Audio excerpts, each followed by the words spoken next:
Tomas! Ang boses na yon, 5 taon na niyang hindi naririnig. 5 taon nang nakabaon sa ilalim ng lupa, sa tabi ng puntod ng kanyang ama. Napahigpit ang hawak ni Tomas sa kanyang cellphone. Ang mga buto sa kanyang daliri ay nagputukan. Inay? Halos pabulong niyang tanong, kahit alam niyang imposible. Umuwi ka, anak. Humihingal ang boses sa kabilang linya, basag at puno ng takot. Ang kapatid mo, si Elena, delikado siya. Umuwi ka na, parang awa mo na. Biglang naputol ang tawag, katahimikan. Tanging ang marahas na pagkabog ng kanyang dibdib ang naririnig ni Tomas. Tinitigan niya ang screen ng cellphone. Unknown number. Imposible. Isang masamang biro. Pero ang takot sa boses na yon, ang pagbanggit sa pangalan ni Elena. Iyon ang totoo. Iyon ang nagpakulo sa dugo ng isang retiradong sarhento. Wala nang tanong-tanong. Walang pag-aalinlangan. Tinawagan niya ang kanyang supervisor sa construction site. Nagsinungaling na may biglaang family emergency. At sinakay ang kanyang luma, ngunit matatag na pickup truck. Ang 4 na oras na biyahe mula probinsya patungong Maynila ay parang naging isang walang katapusang bangungot. Bawat kilometrong tinatakbo ng sasakyan ay katumbas ng 100 tanong sa kanyang isip. Paanong nangyari to? Sino ang tumawag? At bakit gamit ang boses ng kanilang ina? Pero sa lahat ng tanong, isa lang ang umuulit-ulit. Parang sirang plaka. Delikado si Elena. Ang bunso niyang kapatid. Ang kaisa-isang pamilyang natitira sa kanya. Si Elena na palaging nakangiti, na pinangako niyang proprotektahan noong sila'y mga bata pa. Si Elena na ikinasal sa isang lalaking sa unang tingin ay perpekto. Si Julian Reyes, isang matagumpay na businessman, gwapo, magalang, at kung magsalita ay parang kayang ibigay ang buong mundo sa kapatid niya. Noong una, natuwa si Tomas para kay Elena. Sa wakas, nahanap na nito ang buhay na pinapangarap. Pero may kung anong bahagi sa pagkatao ni Julian na hindi niya magawang pagkatiwalaan. Isang kislap sa mga mata nito na hindi abot sa ngiti. Isang pagiging kontrolado na nakatago sa likod ng pagiging maalaga. O baka naman, dala lang yon ng kanyang pagiging sundalo. Sanay na siyang maghanap ng panganib kahit sa pinakatahimik na lugar. Gabi na nang marating niya ang malapalasyong bahay sa isang subdibisyong para lang sa mayayaman. Napakatahimik ng paligid. Ang mga ilaw mula sa mansyon ay nagbibigay ng mainit at kaaya-ayang liwanag. Mula sa labas, ito ang larawan ng isang perpektong tahanan. Nag-doorbell siya. Ilang saglit pa, bumukas ang pinto. Si Julian ang nagbukas, nakangiti ng malapad. Tomas! Champion! Anong sorpresa to? Bakit hindi ka man lang nagsabi na darating ka? Sinalubong siya nito ng isang yakap na parang sa matalik na kaibigan, pero naramdaman ni Tomas ang paghigpit nito na tila isang babala. Julian! Sagot ni Tomas, pinanatiling kalmado ang kanyang boses. Napadaan lang. May inaasikaso ako dito sa syudad. Naisip kong bisitahin kayo. Nako, tamang-tama ang dating mo. Naghahanda kami ng hapunan. Halika, pasok. Pumasok si Tomas sa loob. Malinis ang bahay, kumikinang ang sahig na gawa sa marmol, at amoy mamahaling air freshener. Sa gitna ng sala, nakatayo si Elena, nakasuot ng isang simpleng bestida. Kuya, sabi nito. Ang boses ay bahagyang nanginginig. Lumapit si Tomas para yakapin ang kapatid. Sa pagyakap niya, naramdaman niya ang panginginig nito. Naramdaman niya kung gaano ito kapayat. Nang bumitaw siya, tinitigan niya ito sa mata. May mga maitim na bilog sa ilalim ng mga mata nito, mga bakas ng pagod at kalungkutan na hindi kayang itago ng pilit ng ngiti. Okay ka lang, bunso? Tanong niya. Sapat lang ang lakas para marinig nito. Oo, kuya. Okay lang ako. Nagulat lang ako na nandito ka. Umupo sila sa hapagkainan. Si Julian ang nagsilbi ng pagkain. Walang tigil sa pagkukwento tungkol sa kanyang negosyo, sa mga bago nilang gamit, sa mga plano nilang magbakasyon sa Europa. Siya ang perpektong asawa, ang perpektong host. Pero hindi sa kanya nakatuon ang pansin ni Tomas. Nakatuon ito kay Elena. Bawat galaw nito ay kalkulado. Bawat tawa ay pilit. At may isang bagay na hindi tama. Nakasuot ito ng isang manipis na alampay sa leeg. Isang alampay sa loob ng bahay, sa ganitong init ng panahon. Habang kumakain, aksidenteng nahulog ni Elena ang kanyang tinidor. Gumawa ito ng malakas na ingay sa katahimikan. "Sorry," sabi niya, at mabilis na yumuko para kunin ito. Sa pagyuko niyang iyon, bahagyang dumulamas ang alampay sa kanyang leeg. At sa isang saglit, sa ilalim ng maliwanag na ilaw ng chandelier, nakita ni Tomas ang isang maliit na bahid ng kulay lila na unti-unti nang naglalaho. Isang pasa. Mabilis na inayos ni Elena ang kanyang alampay at umupo ng tuwid. Ang mga matay nakaiwas sa tingin niya. Nagpatuloy sa pagkukwento si Julian na para bang walang napansin. Pero nakita ni Tomas ang pag-igting ng panga nito. Pagkatapos ng hapunan, nagpaalam si Tomas na kukunin lang ang kanyang gamit sa sasakyan. Sumunod si Elena sa kanya palabas. Nang makalayo sila ng kaunti sa pinto, hinawakan ni Elena ang braso niya. "Kuya, buti dumating ka." Bulong nito. Ang boses ay puno ng luhang pinipigilan. "Elena, anong nangyayari?" Hindi ito sumagot. Tumingin lang ito sa bintana ng kanilang bahay, kung saan nakatayo ang anino ni Julian, nagmamasid. Agad nitong binitawan ang kanyang braso at umatras. "Wala, kuya. Masaya lang talaga akong makita ka." Pumasok na ito sa loob. Iniwan si Tomas na nakatayo sa dilim. Ang puso'y mas mabigat kaysa dati. Hating gabi na. Hindi makatulog si Tomas. Ang lahat ng kanyang nakita. Ang takot sa mata ni Elena. Ang pasa sa leeg. Ang pagbabantay ni Julian ay nagpapatunay sa babala ng misteryosong tawag. Bumaba siya para uminom ng tubig. Tahimik ang buong bahay. Ang tanging maririnig ay ang tunog ng aircon. Dumaan siya sa tapat ng silid ng mag-asawa. Nakasara ang pinto.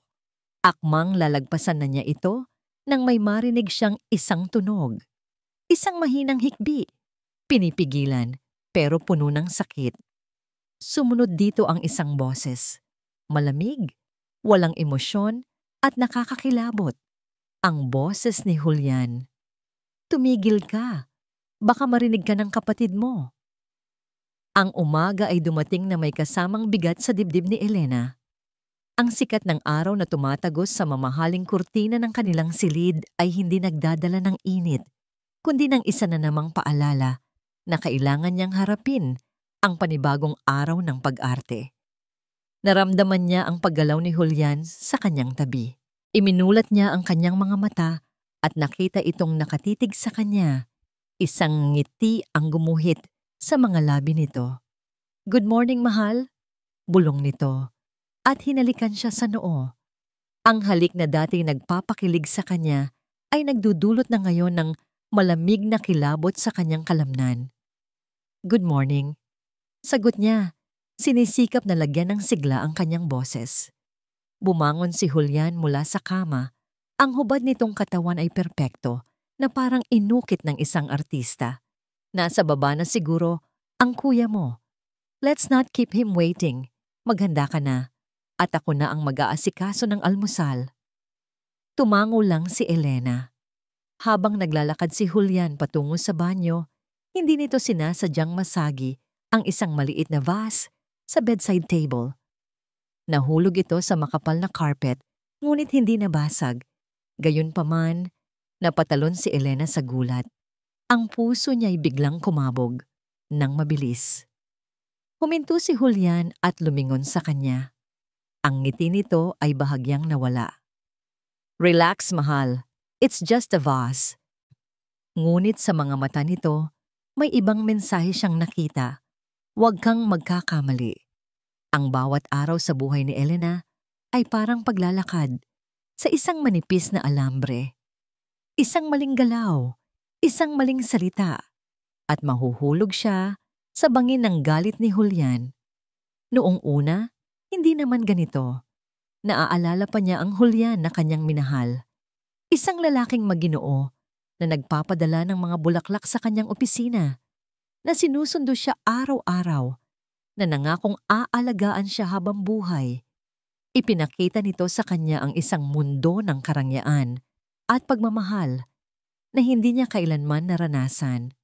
Ngunit unti-unti, pagkatapos nilang ikasal, lumabas ang tunay nitong kulay. Ang pagiging maalaga ay naging pagiging kontrolado. Ang pagseselos ay naging pagbabawal. Ang mga simpleng hindi pagkakaunawaan ay nauuwi sa mga sigaw at kalaunan sa pananakit na tinatago niya sa likod ng mamahaling damit at pilit na ngiti. Naligo siya at nagbihis. Maingat na pinipili ang damit na alam niyang magugustuhan ni Julian. Pagbaba niya, naamoy niya ang bango ng bagong lutong pancake at kape. Nakaupo na sa hapagkainan si Kuya Tomas. Seryoso ang mukha, habang si Julian naman ay abala sa paghahain ng pagkain na para bang siya ang pinakamahusay na asawa sa buong mundo. Elena, mahal, tamang-tama ang baba mo. Masayang bati ni Julian. I made your favorite, blueberry pancakes. Salamat, sabi ni Elena. Umupo sa tapat ng kanyang kuya. Naramdaman niya ang mga mata ni Tomas na nakatitig sa kanya, puno ng mga tanong na hindi nito masabi ng malakas. So Tomas, simula ni Julian habang nagsasalin ng kape. Hanggang kailan ka dito sa Maynila?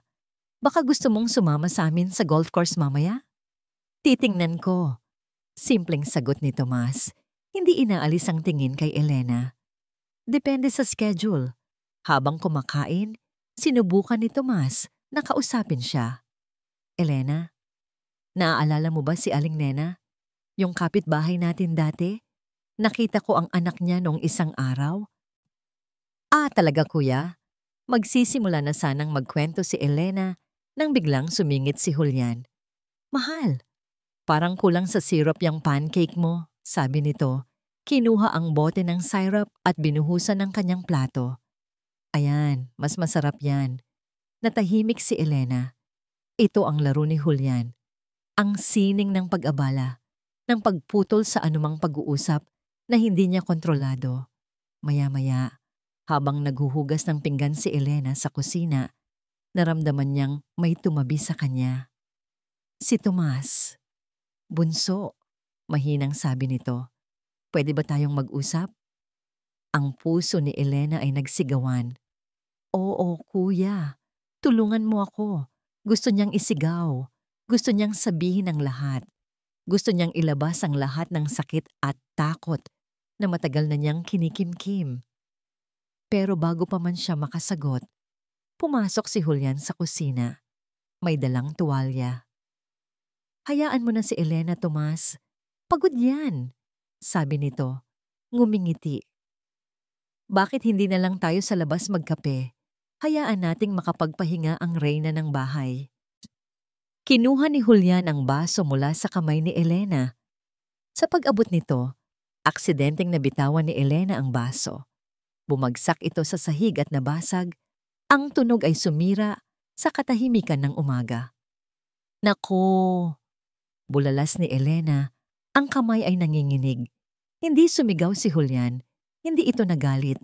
Sa halip, malumanay itong tumingin sa kanya. Isang tingin ng pagkadismaya na mas masakit pa sa sampal. Bumuntong hininga ito. Hey mahal, palagi ka nalang pagod at clumsy. Baka kailangan mo ng pahinga. Ako na ang bahala dito.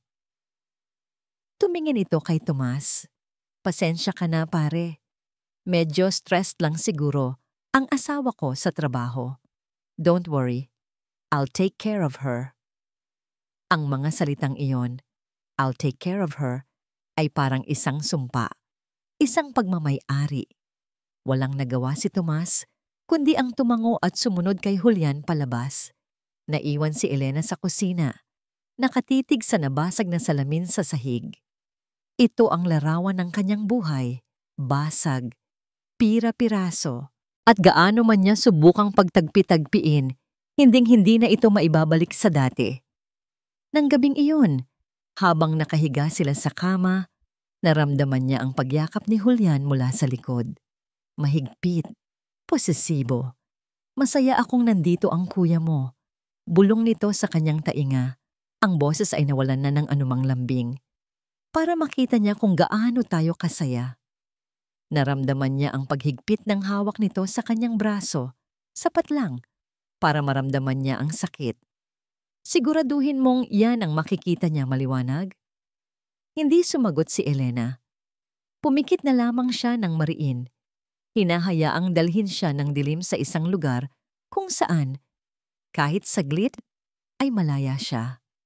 Ngunit kahit sa kanyang isip, hindi siya makatakas. Bumabalik ang mga alaala. Ang unang sampal na sinundan ng daan-daang paghingi ng tawad at isang mamahaling kwintas. Hindi ko sinasadya, mahal. Na-stress lang ako sa trabaho. Naniwala siya. Ang unang pagtulak na nagresulta sa pagkabagok ng kanyang ulo sa pader na sinundan ng mga bulaklak at pangakong magbabago. Ikaw kasi, pinipilit mo ko. Pero pangako, hinding-hindi na mauulit. Naniwala na naman siya. Ang mga salitang mas masakit pa sa anumang pananakit.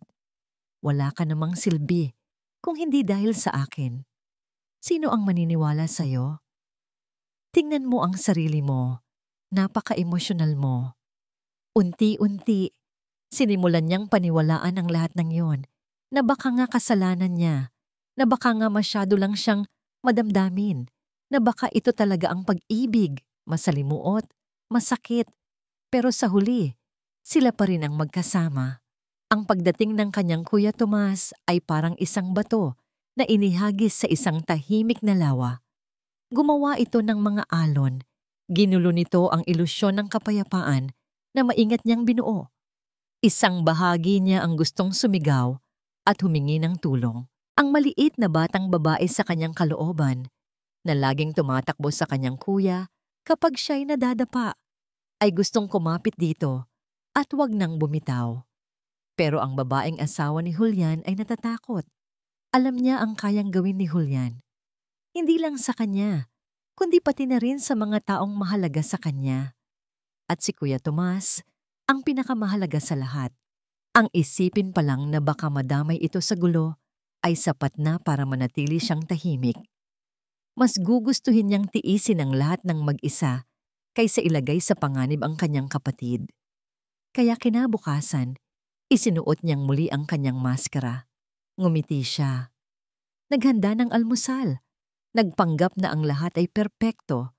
Ngunit sa bawat pilit na ngiti at sa bawat maingat na galaw, umaasa siyang ang kanyang kuya, ang sundalong sanay magbasa ng kalaban, ay makikita ang katotohanan sa likod ng kanyang mga mata. Ang digmaang matagal na niyang sinusubukang labanan ng mag-isa. Ang digmaang unti-unti na niyang ipinapanalo ng kalaban. Para kay Tomas, tapos na ang pagmamasid. Ang mga pira-pirasong ebidensya, ang pasa sa leeg ni Elena, ang takot sa kanyang mga mata, ang kontroladong galaw, ang pagbabantay ni Julian ay bumubuo ng isang larawang ayaw niyang makita, ngunit hindi niya maaaring talikuran. Hindi na ito usapin ng hinala. Usapin na ito ng katotohanan. At para malaman ang buong katotohanan, kailangan niya ng plano. Kailangan niya ng estratehiya. Sa isip ng isang sundalo, ang bahay na ito ay naging isang teritoryo ng kalaban. Si Julian ang kalaban at ang misyon niya, iligtas si Elena. Kinabukasan, sinimulan niya ang kanyang tahimik na pagsisiyasat. Nagsimula ito sa isang simpleng pagsubok sa sala. Nag-uusap sila habang nagkakape. Si Julian, gaya ng dati, ay nagpapakitang gilas, ipinagmamalaki ang isang bagong painting na binili nito. Si Elena ay tahimik lang na nakaupo sa tabi nito. Ang ngiti ay hindi abot sa kanyang mga mata. Tumayo si Tomas para kumuha ng asukal. Sa kanyang pagbalik, sinadya niyang matapilok ng bahagya malapit sa mesang kape, dahilan para matapon ang alak na nasa isang mamahaling wine glass sa ibabaw ng puting-puting carpet. "Nako, pasensya na," malakas na sabi ni Tomas, kahit na ang kanyang mga mata ay palihim na nakamasid kay Julian. "It's okay, Tomas, aksidente lang yan," mabilis na sabi ni Julian. Kumuha ng tissue paper, ngunit huli na. Sa isang iglap, bago pa man nito maisuot muli ang maskara ng pagiging kalmado, nakita ni Tomas ang totoong Julian. Isang kislap ng purong galit sa mga mata nito. Ang pagigting ng kanyang panga. Ang pagkuyom ng kanyang kamao sa gilid. Lahat iyon ay nangyari sa loob lamang ng isang segundo. Ngunit para sa isang sanay na sundalo, ang isang segundo ay sapat na. Sapat na para makita ang halimaw na nagtatago sa likod ng mamahaling damit. "Ako na ang maglilinis niyan," sabi ni Elena na mabilis na tumayo. "Umupo ka lang dyan, mahal." Pigil ni Julian. Ang boses ay muling naging malambing, ngunit may diin. "Kaya ko na to. Baka masugatan ka pa." Isang malinaw na mensahe. Manatili ka sa pwesto mo. Kinahapunan, nagpaalam si Tomas na lalabas para magpahangin. Isang palusot para isagawa ang ikalawang bahagi ng kanyang plano, ang pagkuha ng impormasyon mula sa paligid. Naglakad-lakad siya sa tahimik na kalye ng subdibisyon. Karamihan sa mga bahay ay napapalibutan ng matataas na pader. Walang mga taong naglalakad sa labas. Ngunit sa isang bahay na hindi kalayuan, may nakita siyang isang matandang babae na nagdidilig ng kanyang mga halaman. Nilapitan niya ito nang may magalang na ngiti. "Magandang hapon po." Napatalon sa gulat ang matanda na nagngangalang Cynthia. Tumingin ito sa kanya pagkatapos sa isabahay nila Elena na may halong kaba. "Magandang hapon, iho," sagot nito. Ang boses ay nanginginig. "Ako po si Tomas, kapatid ni Elena." "Bagong lipat lang po ba sila dito?" Pagsisimula ni Tomas. "Ah, oo. Mahigit 1 taon na rin," sabi ng matanda. Iniiwasan ng kanyang mga mata. Mababait sila, tahimik na mag-asawa. Ngunit sa paraan ng pagsabi nito ng tahimik, naramdaman ni Tomas na may mas malalim itong kahulugan. "Talaga po? Natutuwa naman po ako para sa kapatid ko," sabi ni Tomas. Tinititigan ang matanda. "Ang mahalaga lang naman sa akin ay maging masaya at ligtas siya." Sa pagbanggit niya ng salitang ligtas, nakita niya ang pagbabago sa mukha ni Aling Cynthia. Isang saglit na pag-aalala. Tumingin ito sa kanya. Ang mga matay puno ng gustong sabihin, ngunit hindi masabi. Mabait na bata si Elena. Halos pabulong na sabi nito. Sana palagi siyang ligtas." Pagkatapos noon, mabilis itong nagpaalam na papasok na sa loob, na para bang may nakakatakot itong nakita. Naiwan si Tomas na may bagong piraso ng palaisipan. Ang takot ni Aling Cynthia ay hindi normal. Ito ang takot ng isang taong may nalalaman, ngunit takot magsalita. Pagbalik niya sa bahay, sinalubong siya ng isang malamig na atmosfera. Nakatayo si Julian sa pasilyo, naghihintay. Wala na ang mga ngiti. Wala na ang pagkukunwari. "Saan ka galing?" tanong nito. Ang boses ay may bahid ng pagbabanta. "Naglakad-lakad lang," kalmadong sagot ni Tomas. Lumapit si Julian. Ang kanilang mga mukha ay ilang pulgada na lang ang pagitan. Ang tensyon sa pagitan nila ay halos nahihipo. "Salamat sa pagbisita, Tomas," sabi ni Julian. Mabagal at may diin sa bawat salita. "Pero oras na siguro para bumalik ka sa buhay mo. May sarili kaming pamilya dito." Ito na, ang direktang paghamon. "Pamilya ko rin si Elena," matigas na sagot ni Tomas. Isang ngisi ang sumilay sa labi ni Julian, isang ngising hindi abot sa kanyang mga mata. Kung ako sa'yo, iingatan ko ang susunod kong gagawin. Pagkatapos ay tinalikuran na siya nito at pumasok sa opisina nito, isinara ang pinto ng malakas. Gabi. Alam ni Tomas na kailangan niya ng isang matibay na ebidensya, isang bagay na hindi maitatanggi. Napansin niya, mula pa noong unang araw, na palaging nakataob ang cellphone ni Julian sa mesa. Isang maliit na detalye pero kahina-hinala.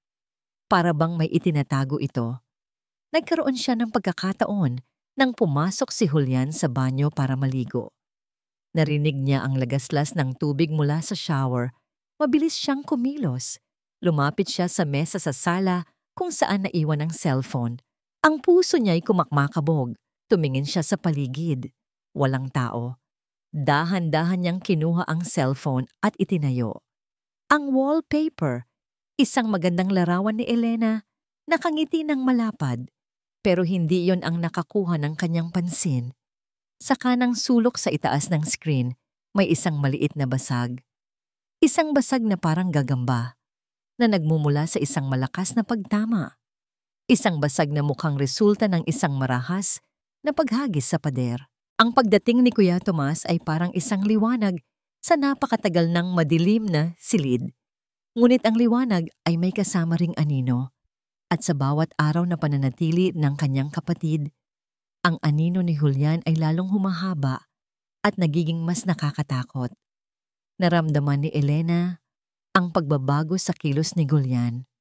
Ang pagkukunwari ay napalitan ng isang tahimik na pagbabanta. Ang mga matatamis na salita ay naging yelo sa lamig. Ang bahay na dati nang parang isang hawla ay unti-unti nang nagsasara sa kanya. Mahal, napansin ko lang, palagi kang nasa cellphone. Sabi ni Julian isang umaga habang nag-aalmusal sila. Si Kuya Tomas ay nasa labas, kausap ang hardinero.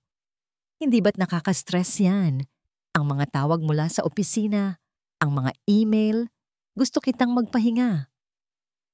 Bago pa man makasagot si Elena, kinuha ni Julian ang kanyang cellphone mula sa mesa. Ang galaw nito ay malumanay, ngunit ang kanyang mga mata ay matalim.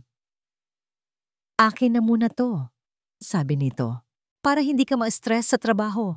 Mahal, mag-focus ka muna sa pagpapagaling. Pero Julian, paano kung may importanteng tawag? Pagtutol ni Elena, ang boses ay nanginginig. Ako ang sasagot. Ako ang bahala sa lahat, sabi nito, at inilagay ang cellphone sa kanyang bulsa. Gusto ko lang naman ang makakabuti para sa'yo. Iyon na yon. Isang simpleng pangungusap, ngunit ang kahulugan ay malinaw. Pinutol na ni Julian ang kanyang koneksyon sa labas ng mundo. Ngayon, siya na ang nag-iisang gatekeeper ng kanyang buhay. Nang hapong yon, sinubukan niyang lumabas ng bahay para maglakad-lakad. Saan ka pupunta? Tanong ni Julian na nakaupo sa sala na parang isang haring nagbabantay sa kanyang trono. Maglalakad-lakad lang sana, sagot niya. Delikado sa labas, sabi nito. Dito ka na lang. Mas ligtas ka sa tabi ko. Sa bawat pagbabawal, sa bawat pagkontrol, nararamdaman ni Elena ang unti-unting pagkawala ng kanyang sarili. Para siyang isang manika na pinaglalaruan, isang ibon na tinanggalan ng pakpak. Sa pag-iisa niya sa kanilang silid, bumalik ang isang alaala na pilit niyang ibinabaon sa pinakamalalim na bahagi ng kanyang isipan. Isang alaala na mas masakit pa sa anumang pasa o sugat. 6 na buwan na ang nakalipas. Noon, may isa pang sikreto siyang itinatago. Isang sikretong puno ng pag-asa. 2 buwan na siyang buntis. Isang munting buhay ang nabubuo sa kanyang sinapupunan. Plano niyang sorpresahin si Julian sa kanilang anibersaryo. Ngunit isang gabi, umuwi itong lasing at galit na galit dahil sa isang problemang nangyari sa negosyo. Sinimulan nitong sirain ang mga gamit. Sinubukan siyang awatin ni Elena. Huwag ngayon, Julian, please. Pagmamakaawa niya. Huwag. Sino ka para utusan ako? Sigaw nito. Sa kanyang paglapit malakas siya nitong itinulak. Sinadya man o hindi, wala nang pagkakaiba. Bumagsak siya sa sahig. Ang kanyang likod ay tumama sa matigas na sulok ng isang kahoy na aparador. Isang matinding sakit ang gumapang sa kanyang buong katawan na sinundan ng isang mainit na likidong dumaloy sa kanyang mga binti. Nawala ang pagkalasing ni Julian. Napalitan ito ng takot. Binuhat siya nito, dinala sa ospital, umiiyak, humihingi ng tawad. Pero huli na ang lahat. Nawala ang anghel na hindi pa man niya nasisilayan. Napahawak si Elena sa kanyang tiyan. Ang sakit ng nakaraan ay kasing sariwa ng sakit na naramdaman niya noong gabing iyon. Ang pagkawala ng kanyang anak ang naging pinakamabigat na tanikala na nagtali sa kanya kay Julian. Ang pakiramdam na nabigo siyang protektahan ang sarili niyang anak ay isang krus na pinapasan niya araw-araw. Ginamit ni Julian ang trahedyang iyon laban sa kanya. Kasalanan ko ang lahat, sabi nito noon. Kaya hindi kita iiwan. Aalagaan kita habang buhay para makabawi ako sa'yo. Ang dapat sana'y paghingi ng tawad ay naging isang pangungusap ng habang buhay na pagkakakulong. Mula sa bintana, nakita niya si Kuya Tomas na naglalakad pabalik. Sa isang iglap, nagkaroon siya ng lakas ng loob. Kailangan niyang makausap ito. Kailangan niyang sabihin ang totoo. Mabilis siyang bumaba. Naabutan niya ito sa may hagdanan. Kuya! Simula niya, ang boses ay nanginginig. Elena, anong problema? Tanong nito. Ang mukha'y puno ng pag-aalala. Kailangan nating mag-usap. Hindi niya natapos ang kanyang sasabihin. Mula sa kanyang likuran, nagsalita si Julian. Tomas, kanina pa kita hinahanap. Sabi nito. Ang boses ay kaswal, ngunit ang mga mata ay nakatutok kay Elena. Inakbayan nito si Elena ng mahigpit.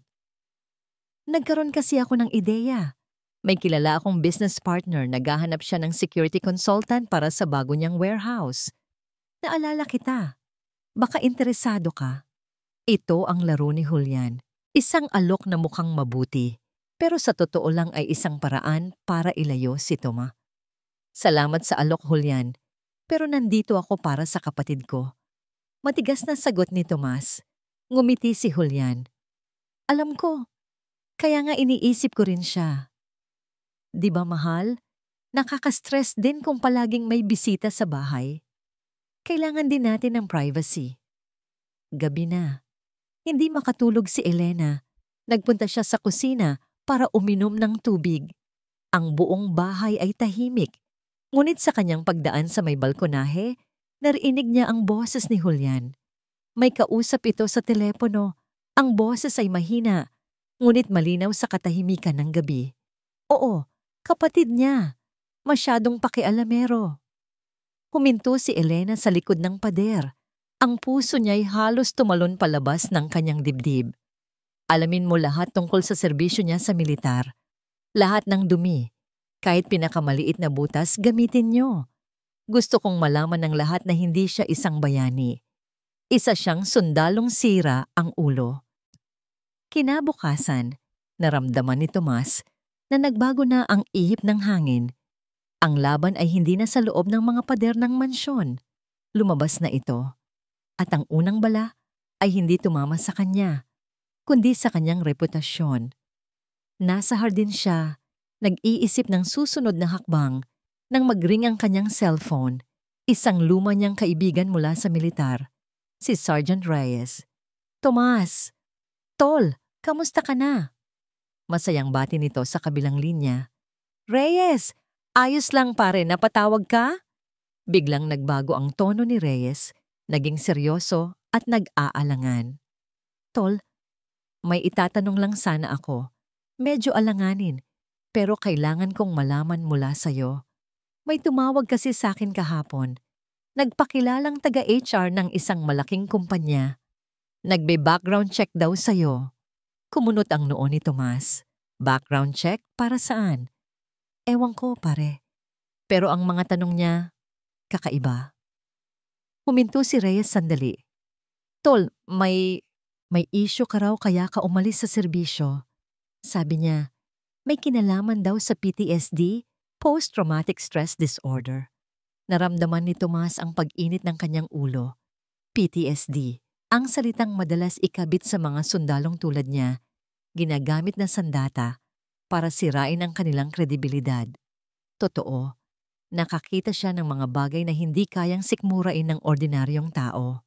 Totoo, may mga gabi siyang hindi makatulog, pero hindi kailanman naapektuhan nito ang kanyang serbisyo o ang kanyang pag-iisip.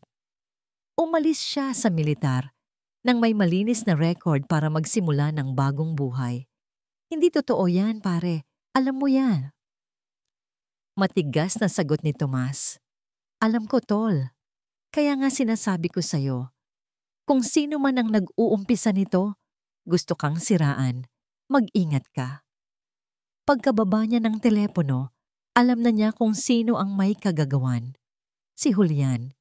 Ito na ang sinasabi nitong dumi. Gumagawa ito ng kasinungalingan para palabasin na siya ang problema. Isang kapatid na unstable at nakikialam. Ngunit bago pa man niya makompronta si Julian, may isang mas importanteng bagay siyang kailangang gawin. Kailangan niyang malaman ang totoo sa likod ng misteryosong tawag na nagdala sa kanya rito. Muli niyang pinuntahan ang bahay ni Aling Cynthia. Mas maaga ngayon at nakita niya itong nagwawalis sa bakuran. Sa pagkakataong ito, hindi na siya nagpaligoy-ligoy pa. Aling Cynthia, seryosong sabi ni Tomas, kailangan ko po ng tulong niyo. Alam kong natatakot kayo, pero kailangan kong malaman ang totoo. Kayo po ba ang tumawag sa akin? Nabitawan ng matanda ang walis.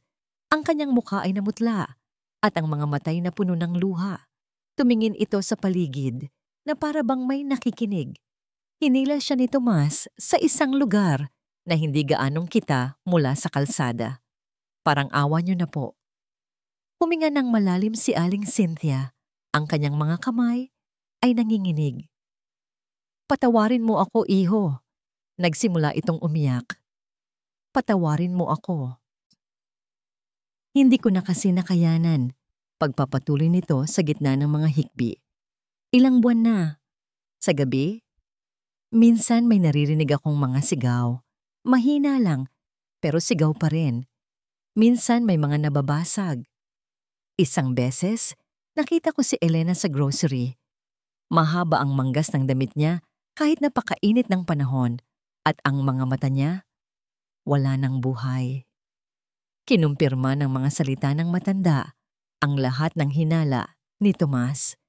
Pero bakit po ginamit niyo ang boses ng nanay ko? Patay na po ang nanay namin. Mahinang tanong ni Tomas. Patawad, iho, sabi ng matanda. Pinupunasan ng kanyang mga luha. Narinig ko kayong nag-uusap noon ni Elena sa bakuran noong bagong lipat pa lang sila. Narinig kong binanggit mo kung gaano kakalapit sa nanay mo. Naisip ko na kung maririnig mo ang boses niya, kung iisipin mong siya ang tumatawag, hindi ka magdadalawang isip na umuwi. Natakot ako para kay Elena. Pero mas natakot akong ako ang direktang tumawag sa'yo. Baka malaman ng asawa niya. Napaka-impluensyang tao ng lalaking yon. Isang tawag na gawa-gawa. Isinilang mula sa takot at pag-aalala ng isang estranghero. Ito ang nagligtas sa kanya. Nagpasalamat si Tomas sa matanda at nangakong hindi niya ito idadamay. Pagbalik niya sa bahay, sinalubong siya ng isang post sa social media na nakatag sa kanya. Galing sa isang malayong pinsan ni Julian. Nakakabahala ang biglaang pagdating ng kapatid ni Elena. We are all praying for her. Sana malagpasan niya ang anumang pinagdadaanan ng pamilya nila ngayon. Lalo na't may kasama silang isang taong may personal struggles dahil sa dati nitong propesyon. Family First Mental Health Awareness. Ang post ay puno ng mga komento ng pakikisimpatya para kay Julian at Elena at mga komento ng pagdududa na nakatutok sa kanya. Ang makina ni Julian ay gumagana na. Mabilis at epektibo. Sinisira siya nito sa mata ng publiko. Pumasok siya sa bahay, ang dugo'y kumukulo. Naabutan niya si Julian sa sala. Nagbabasa ng dyaryo, kalmadong-kalmado. Itinaas nito ang kanyang tingin mula sa didyaryo at isang ngiti ng tagumpay ang sumilay sa mga labi nito. "Nakikita mo," sabi ni Julian, ang boses ay mahina, ngunit puno ng lason. Walang maniniwala sa isang sirang sundalo. Humakbang ito palapit sa kanya. Ang mga matay nag-aapoy sa pagiging dominante. Pero lahat naniniwala sa isang mapagmahal na asawa. Ang mga salita ni Julian ay parang lason na kumalat sa buong kabahayan. Ang mga kasinungalingan nito ay parang mga pader na unti-unting nagsasara, hindi lang sa kanya, kundi pati na rin sa kanyang kuya Tomas. Nakita ni Elena ang pagkadismaya at galit sa mga mata ng kanyang kapatid. Nakita niya kung paano ito tinitingnan ni Julian, na may pagmamaliit at tagumpay. Ang kampanya ni Julian para siraan si Tomas ay mabisa. Nakatanggap si Elena ng mga tawag mula sa kanilang mga kamag-anak. Mga tawag na puno ng nag-aalalang tanong. "Elena? Iha, totoo ba? May problema daw ba si Tomas? Okay lang ba kayo dyan? Baka delikado ang kasama nyo." Sa bawat tawag, pinipilit ni Julian na siya ang sumagot. O kung siya man ang makasagot, nakatayo ito sa kanyang tabi, nakikinig sa bawat salita niya. "Okay lang po kami, tita. Medyo nag-a-adjust lang po si kuya." Ang lagi niyang sagot, habang nararamdaman ang malamig na titig ni Julian sa kanyang likuran. Isang gabi, pagkatapos ng isang matinding pagtatalo nila ni Julian tungkol sa pananatili ni Tomas, naramdaman ni Elena na umabot na siya sa kanyang hangganan. Ang takot na matagal nang gumagapos sa kanya ay unti-unting napapalitan ng isang kakaibang damdamin, galit. Galit hindi lang para sa kanyang sarili, kundi para sa kanyang kuya. Si Kuya Tomas, na walang ibang ginawa, kundi ang protektahan siya, ngayon ay sinisiraan dahil sa kanya. Kinabukasan, nagpaalam si Julian na may mahalaga itong business meeting at buong araw na mawawala. Ito na ang pagkakataon ni Elena. May isang lugar sa bahay na yon na ipinagbabawal sa kanya. Ang personal na opisina ni Julian, palagi itong nakalock. Ngunit alam ni Elena kung saan ito itinatago ang duplicate na susi sa ilalim ng isang mabigat na paperweight sa kanyang bedside table. Habang nasa labas si Tomas para bumili ng ilang gamit, dahan-dahang pumasok si Elena sa kanilang silid tulugan. Nanginginig ang kanyang mga kamay habang kinukuha ang susi. Ang bawat tunog sa bahay ay parang isang sigaw sa kanyang tainga. Ang bawat segundo ay parang isang oras. Binuksan niya ang pinto ng opisina. Pumasok siya sa loob. Ang silid ay madilim at amoy luma. Sa isang sulok, sa likod ng isang malaking estante ng mga libro, ay may isang lumang baul na gawa sa kahoy, ang baul ng mga alaala ni Ana. Ang una nitong asawa. Sabi ni Julian, namatay si Ana sa isang aksidente. Nahulog daw ito sa hagdanan. Isang trahedya na madalas nitong banggitin para makuha ang simpatsya ng iba. Ngunit may kung anong bumubulong kay Elena na may higit pa sa kwentong iyon. Binuksan niya ang baul. Sa loob, maingat na nakasalansan ang mga gamit. Mga lumang damit, isang wedding album, mga paboritong libro. Sa ilalim ng mga ito, nakita niya ang isang maliit na kahon. Nang buksan niya ito, laman nito ay mga sulat at litrato. Ang mga unang litrato ay nagpapakita ng isang masayang Ana.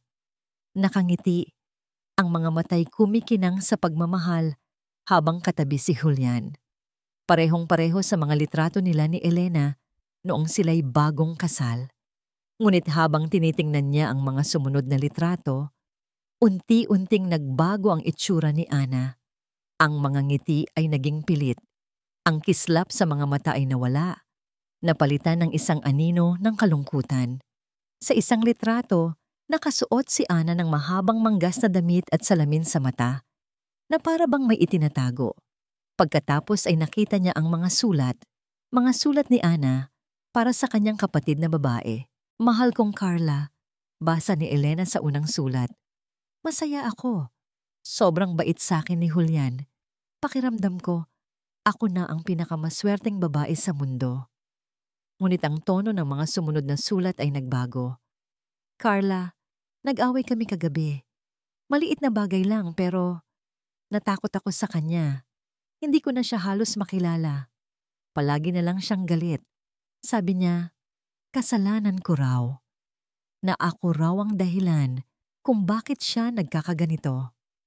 At ang huling sulat, ang papel ay lukot na at may mga bakas ng tuyong luha. Hindi ko na kaya. Nakatira ako sa isang gintong hawla. Gusto kong umalis, pero natatakot ako. Sabi niya, kung iiwan ko siya, sisirain niya hindi lang ako, kundi ang buong pamilya natin. Tulungan mo ako. Napahawak si Elena sa kanyang bibig, pinipigilan ng isang hikbi. Ang kwento ni Ana ay kwento niya. Ang mga salita ni Ana ay mga salitang matagal na niyang gustong isigaw. Sa ilalim ng bunton ng mga sulat, may nakita siyang isang nakatuping dokumento.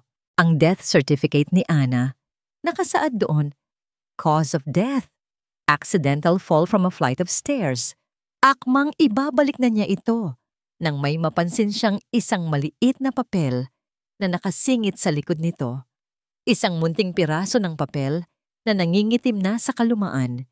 Isang maliit na note na isinulat gamit ang nanginginig na kamay. Kung may mangyari sa akin, huwag kayong maniwala sa kanya. Ang piraso ng papel na may sulat kamay ni Ana ay parang isang sulo sa madilim na kuwebang kinalalagyan ni Elena. Ngayon, hindi na lang ito hinala. Hindi na lang ito takot. Ito ay isang babala mula sa nakaraan.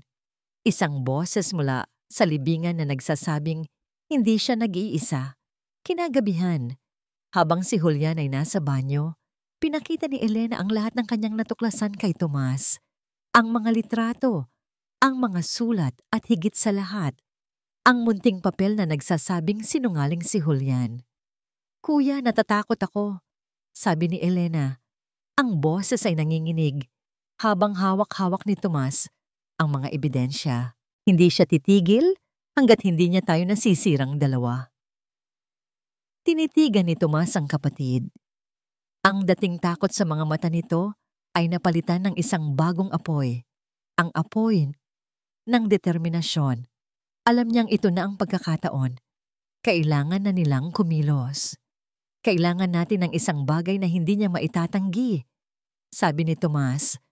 Ang kanyang isip ay gumagana na parang isang general na nagpaplano ng huling pag-atake. Isang bagay na mula mismo sa kanya. Kinabukasan, isinagawa ni Tomas ang pinakapiligrosong bahagi ng kanyang plano gamit ang isang maliit na voice recorder na kasing laki lang ng isang barya. Napalihim niyang binili. Pumasok siya sa opisina ni Julian habang ito ay wala. Idinikit niya ang maliit na aparato sa ilalim ng malaking mesa nito sa isang lugar na hindi madaling makita. Ang paghihintay ay isang uri ng torture. Bawat oras na lumipas ay parang isang araw. Si Elena ay hindi mapakali. Habang si Tomas ay pilit na pinapanatili ang kanyang kalmadong postura kahit na ang kanyang mga ugat ay puno ng tensyon. Nang gabing iyon, nangyari ang kanilang hinihintay. Umuwi si Julian, galit na galit. Isang malaking deal sa negosyo ang hindi natuloy. Pumasok ito sa bahay na parang isang rumaragasang bagyo. Sinisipa ang stand ng payong sa may pintuan. Julian, anong nangyari? Malumanay na tanong ni Elena. Sinusubukang pakalmahin ito. Huwag mo akong kausapin, sigaw nito at ibinato ang kanyang briefcase sa sahig. Lahat na lang palpak. At ikaw, Lumingon ito kay Tomas na nakatayo sa may hagdanan. Ikaw ang isa pa sa mga problema ko. Mula nang dumating ka, puro kamalasan na lang ang dala mo. Baka naman hindi ang ibang tao ang problema, Julian. Kalmadong sagot ni Tomas. Ang mga salitang yon ay parang gasolinang ibinuhos sa apoy. Sumugod si Julian palapit kay Tomas, ngunit hinarangan siya ni Elena. Tama na, Julian, please. Pagmamakaawa niya. Itinulak siya ni Julian palayo. Hindi gaanong malakas para siya'y masaktan, ngunit sapat na para ipakita ang kanyang galit. Huwag kang makialam dito, Elena. Pagkatapos ay hinarap nitong muli si Tomas. Hindi mo alam kung sino ang kinakalaban mo. Sa isang tawag ko lang, pwede kong sirain ang buong buhay mo. Pwede kitang ipasok sa isang mental hospital at walang sino mang maniniwala sa'yo. Dahil sino ka ba? Isa ka lang hamak na sundalo. Samantalang ako. Respetado ako. Mahal ako ng lahat. Humakbang ito palapit kay Elena. Hinawakan nito ang kanyang baba ng mahigpit. Pinipilit na tumingin sa kanya. At itong asawa ko? Kahit kailan, hindi niya ako iiwan. Dahil alam niya na kung wala ako, wala siya. 'Di ba, mahal? Ang bawat salita, bawat pagbabanta, bawat pag-amin ng kanyang kayabangan ay naririnig ng maliit na aparato sa ilalim ng mesa. Nang umagang-umaga kinabukasan, habang natutulog pa si Julian, palihim na kinuha ni Tomas ang voice recorder. Nagkulong sila ni Elena sa guest room. Ang puso nila'y parehong kumakabog ng mabilis. Isinaksak ni Tomas ang isang earphone sa recorder at pinakinggan ito. Pagkatapos ng ilang segundo, isang nangiti ang unti-unting gumuhit sa kanyang mga labi. Tumingin siya kay Elena. Nandito na lahat. Inabot niya ang isang earphone kay Elena. Pakinggan mo. Ito ang tunog ng kalayaan mo. Nanginginig na isinuot ni Elena ang earphone. Narinig niya ang boses ni Julian. Ang galit, ang pagbabanta, ang pag-amin sa lahat ng ginagawa nito. Sa unang pagkakataon sa loob ng maraming taon, naramdaman ni Elena ang pag-asa. Totoo. Nahihipo. Anong gagawin natin, kuya? Tanong niya. Ang mga matay nangingilid sa luha ng pasasalamat. Pupunta tayo sa pulis, sabi ni Tomas. Ang boses ay puno ng determinasyon. Ngayon na, ipakita natin sa kanila to. Tapos na ang laban, Elena. Nanalo na tayo. Habang naghahanda sila, abala sa pag-uusap tungkol sa kanilang mga susunod na hakbang, hindi nila namalayan ang papalapit na panganib. Masyado silang napuno ng pag-asa, kaya't hindi nila narinig ang tunog ng sasakyan ni Julian na bumalik ng maaga. Biglang bumukas ang pinto ng kwarto. Nakatayo doon si Julian. Ang mukha ay hindi maipinta. May naiwan pala itong importanteng dokumento. Nakita niya sila. Ang pagiging malapit nila. Ang recorder sa kamay ni Tomas. Agad niyang naunawaan ng lahat. Ano yan? Tanong ni Julian. Ang boses ay sobrang kalmado, na mas lalong nakakatakot. Natigilan si Elena. Ang lahat ng tapang na kanyang naramdaman kanina ay biglang naglaho, napalitan ng isang pamilyar at nakakaparalisang takot. Traidor! Bulong ni Julian. Sa isang iglap, kumilos si Julian. Ngunit hindi si Tomas ang kanyang sinugod, kundi si Elena. Ibigay mo sa akin yan! Sigaw ni Julian kay Tomas habang hawak-hawak si Elena. Hindi! Sigaw ni Elena.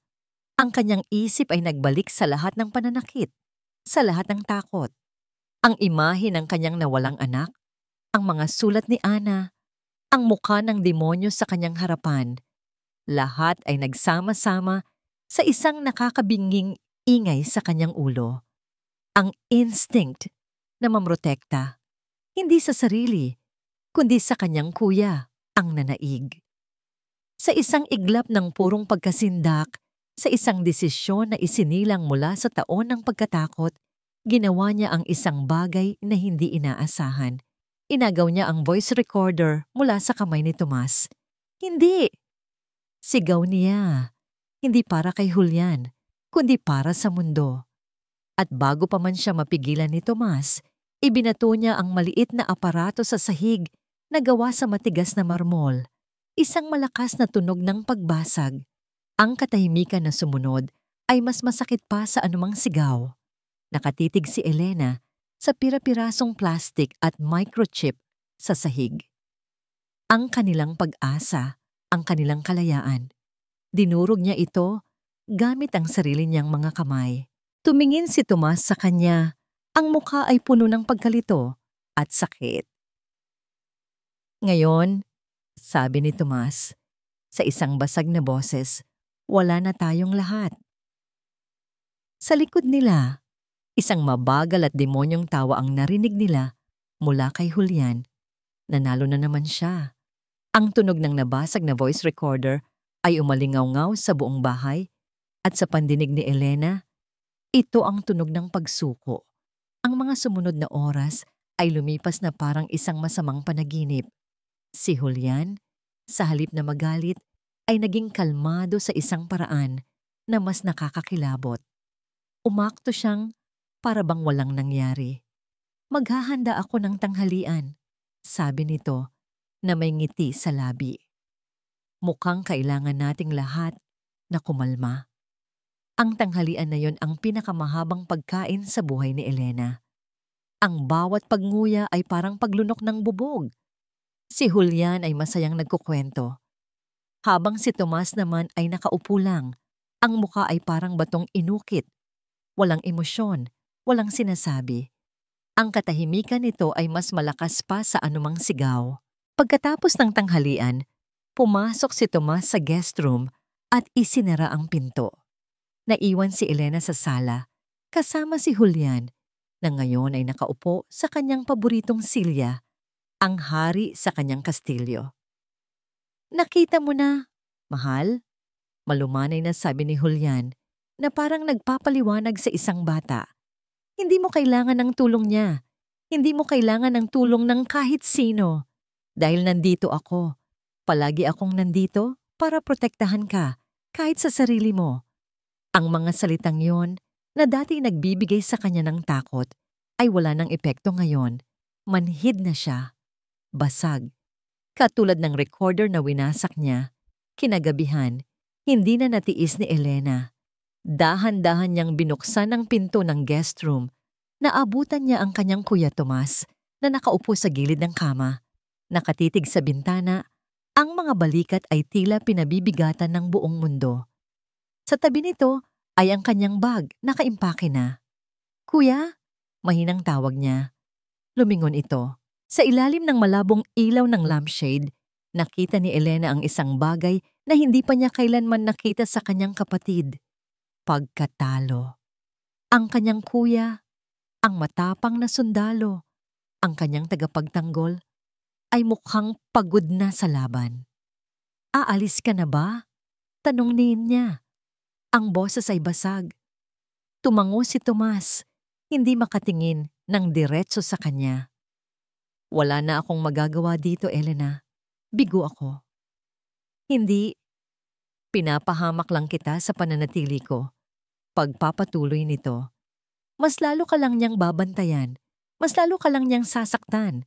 Siguro kung wala ako, babalik ang lahat sa dati. Sa dati? Halos pabulong na tanong ni Elena. Kuya, ang dati ang problema. Huminga ng malalim si Tomas. Ang frustration ay malinaw sa kanyang boses. Pero anong gusto mong gawin ko, Elena? Binigyan kita ng armas pero itinapon mo. Paano kita ipaglalaban kung ayaw mong lumaban para sa sarili mo? Ang mga salitang yon ay tumusok sa puso ni Elena. Masakit pero totoo. Patawad, Elena. Bigo ako. Ulit nito, at sa unang pagkakataon, narinig ni Elena ang paggaralgal sa boses ng kanyang kapatid. Tumayo ito at akmang lalampasan siya. Ngunit sa sandaling iyon, may isang bagay na pumutok sa loob ni Elena. Ang pinaghalong takot, pagsisisi, galit, at pagmamahal para sa kapatid na malapit ng sumuko para sa kanya. Ang imahe ng durog na recorder ay nag-flash sa kanyang isipan. Oo, sinira niya ang ebidensya.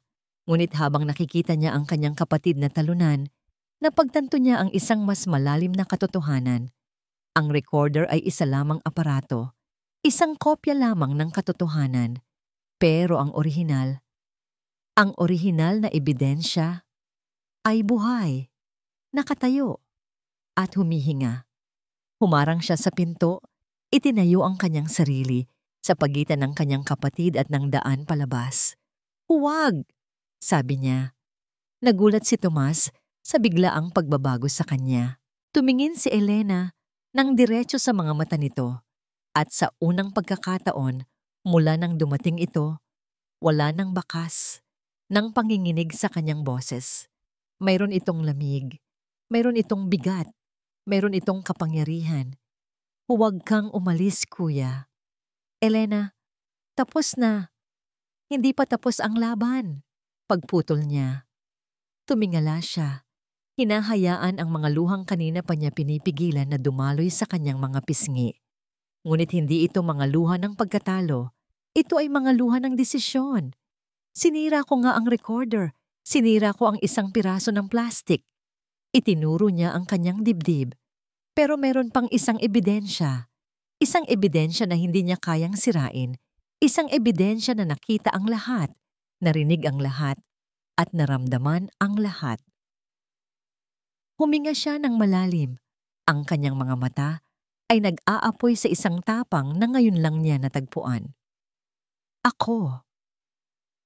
Ang mga salita ni Elena ay parang isang kidlat na gumising sa nanlulumong diwa ni Tomas. Sa isang iglap na wala ang kanyang pagod at pagkadismaya, napalitan ito ng respeto at panibagong pag-asa. Ang kapatid niyang matagal na niyang itinuring na biktima ay nakatayo na ngayon sa kanyang harapan, hindi bilang isang taong kailangang iligtas, kundi bilang isang sundalong handa nang sumabak sa pinakamahalagang laban ng kanyang buhay. At ang sandata niya ay ang katotohanan. Ano ang plano? Tanong ni Tomas. Ang boses ay muling naging boses ng isang sarhento, matatag at puno ng awtoridad. Nag-usap sila ng pabulong sa loob ng kwarto. Ang kanilang mga salita ay mabilis at puno ng determinasyon. Hindi na ito isang plano para tumakas. Isa itong plano para maningil. Kinabukasan, habang si Julian ay nasa opisina, ginawa ni Tomas ang isang tawag. "Reyes, tol! Pabor!" sabi niya sa kaibigang pulis sa kabilang linya. Walang paligoy-ligoy.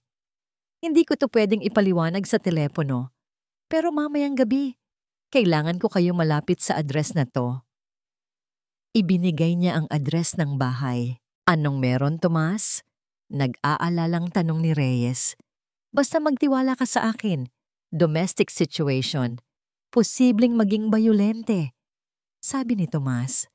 "Bigyan mo ako ng 30 minutos simula 8:00 ng gabi. Mangyari man ang mangyari, pagkatapos ng 30 minutos, pumasok kayo. Understood?" "Understood, pare. Mag-iingat ka." Ang gabi ay dumating na may kasamang kakaibang katahimikan. Ang hapunan ay parang isang eksena sa isang pelikula. Si Julian, panalo at arogante, ay masayang nagkukwento tungkol sa kanyang araw. Si Elena, sa kabilang banda, ay kumakain ng may isang kalmadong hindi pa kailanman nakita ni Tomas sa kanya. Ang kanyang mga kamay ay hindi nanginginig.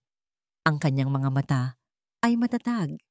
Si Tomas ay tahimik lang, nagmamasid, isang tigre na naghihintay ng tamang pagkakataon para umatake. Pagkatapos ng hapunan, naupo sila sa sala. Nagsalin si Julian ng alak sa kanyang baso. "Isang tagay para sa pamilya," sabi nito. Itinaas ang kanyang kopita, isang mapanuyang ngiti sa kanyang mga labi. Tumayo si Elena. Dahan-dahan siyang lumapit sa gitna ng silid, sa ilalim ng maliwanag na chandelier. "Julian," sabi niya. Ang kanyang boses ay malinaw at hindi nanginginig.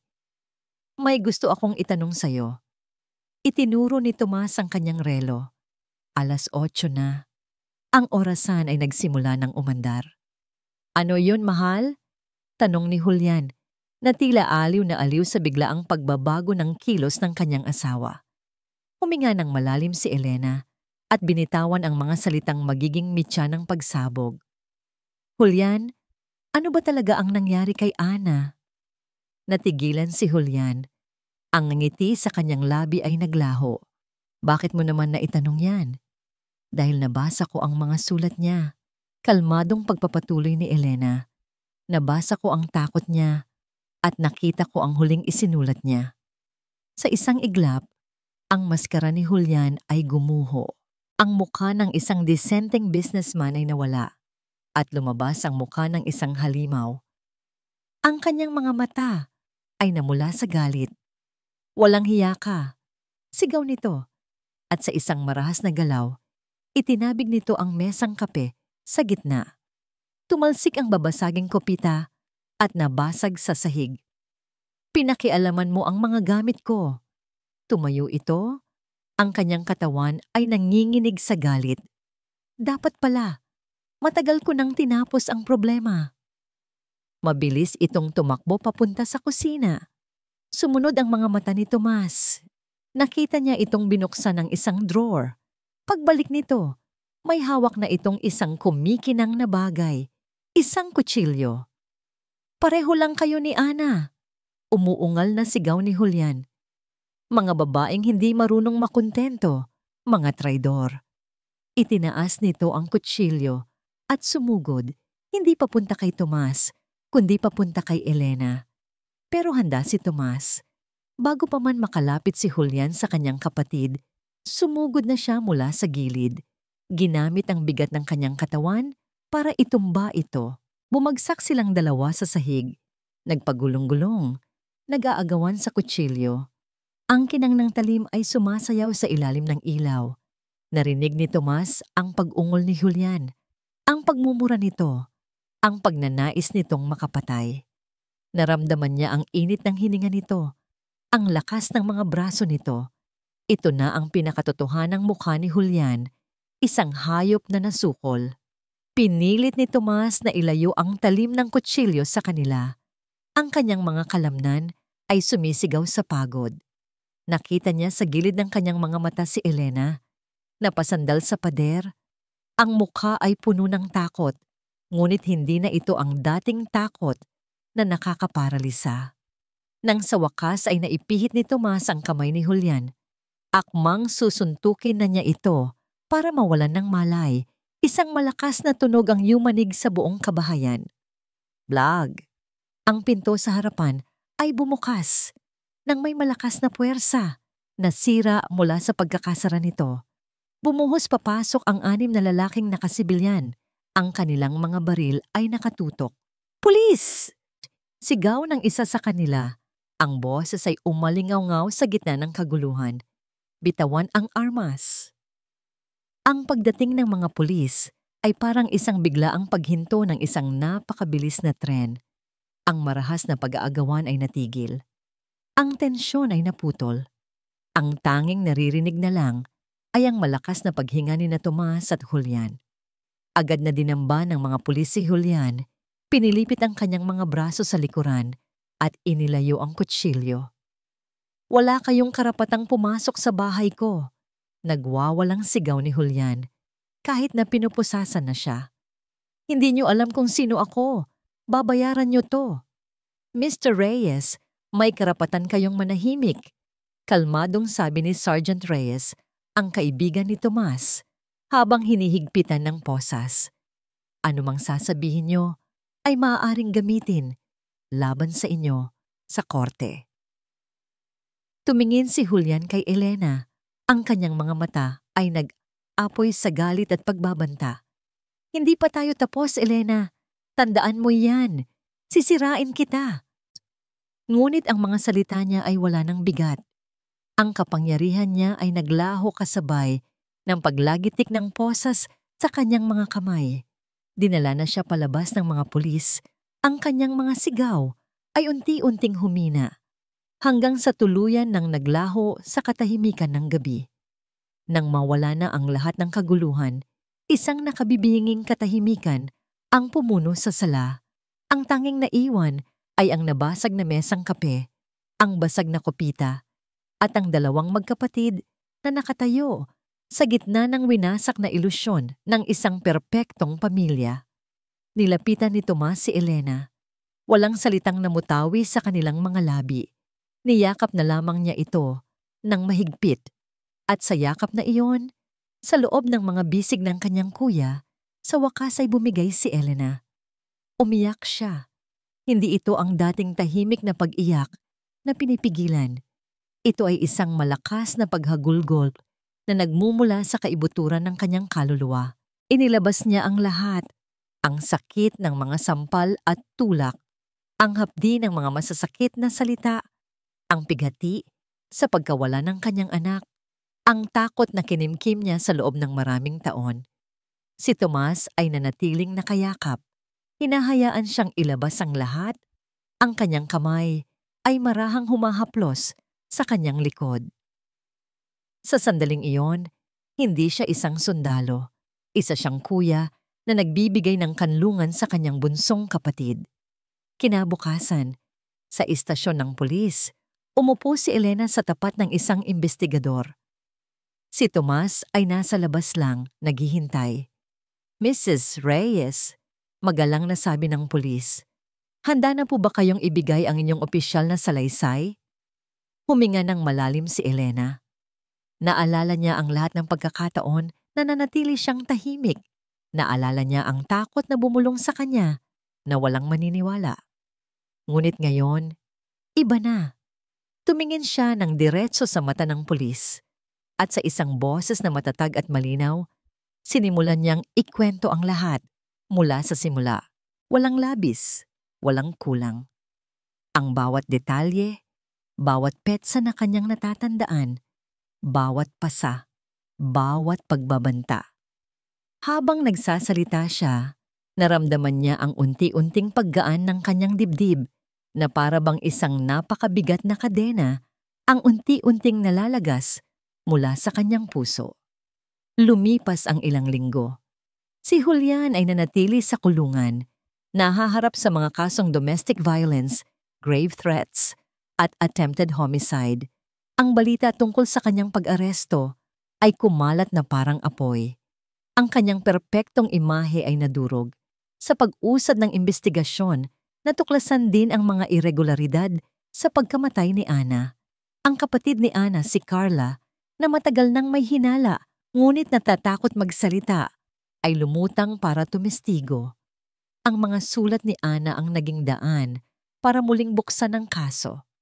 Ang bahay na dati isang kulungan para kay Elena ay naging isang blankong canvas. Sa tulong ni Tomas, sinimulan niyang ayusin ito. Inilabas nila ang lahat ng gamit ni Julian, ang mga mamahaling painting na nagpapaalala sa kanyang kayabangan, ang mga silyang nagpapaalala sa kanyang kapangyarihan, ang mga damit na amoy kasinungalingan. Isang hapon, habang naglilinis sila, nakita ni Elena ang kanilang wedding portrait na nakasabit pa rin sa pader. Siya at si Julian, nakangiti sa kamera, ang larawan ng kasinungalingan. Kinuha niya ito mula sa pagkakasabit.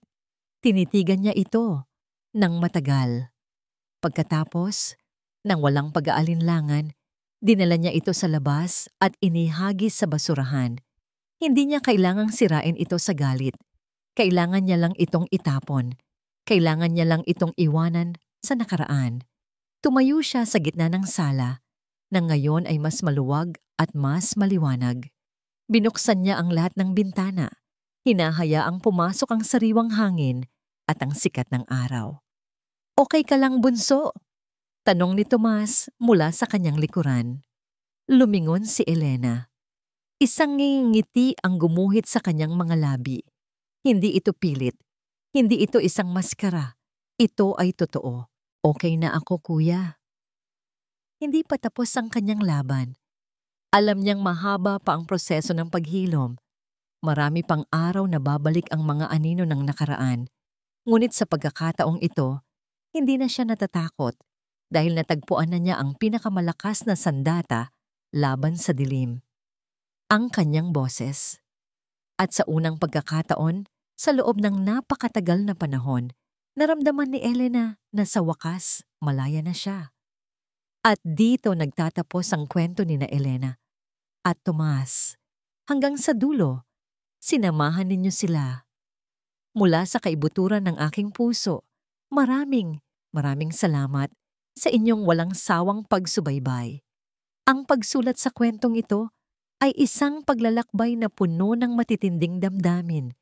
Bawat salita, bawat eksena ay may kasamang bigat at pag-asa. Kasama ninyo, naramdaman ko ang takot ni Elena sa dilim, ang determinasyon ni Tomas na maghanap ng liwanag, at ang huling pagbangon na nagbigay sa kanila ng kalayaan.